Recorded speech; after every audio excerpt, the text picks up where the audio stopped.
Hello again. This is Phil Amerson with another brief moment, a because moment.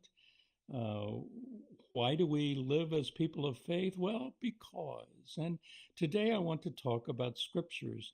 In the past, I've encouraged you to read a chapter a morning. And so I started, I don't know why, with the Gospel of John. It's a little more difficult, maybe, than some of the Gospels. Let me share this that may be helpful.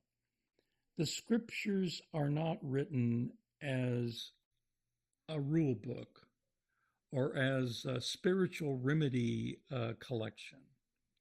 Scriptures are a library with many different kinds of books written by people over the ages and in various formats.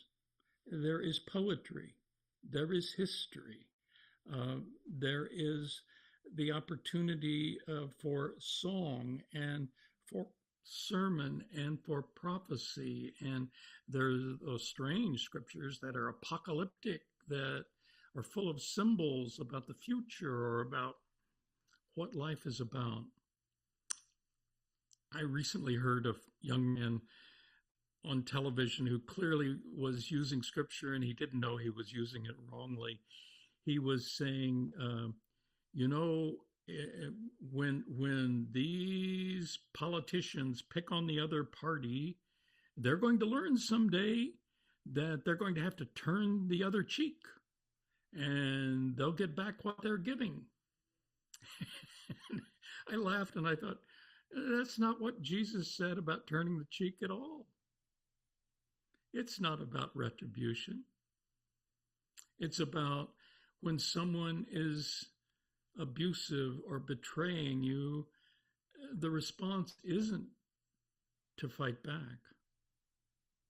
It is to turn the other cheek. It's a big, difficult way to think about what we're called to as people of faith. The other funny one, people will say, oh, it's wet outside. Well, as the scriptures say, the rain falls on the just and the unjust. So it's a rainy day. We'll just have to take it.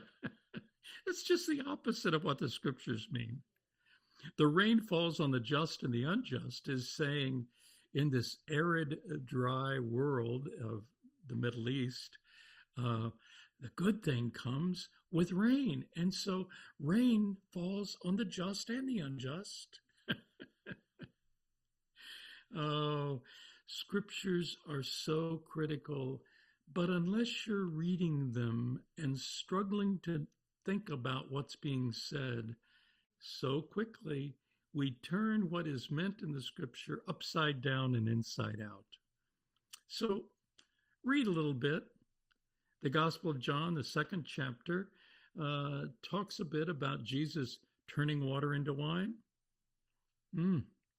And then it goes on in that story, in that second chapter, to share about what it means to be a person of faith in this world.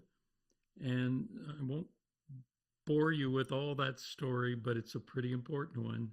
Take a look at the second chapter of John, and we'll talk about it another time soon. God bless.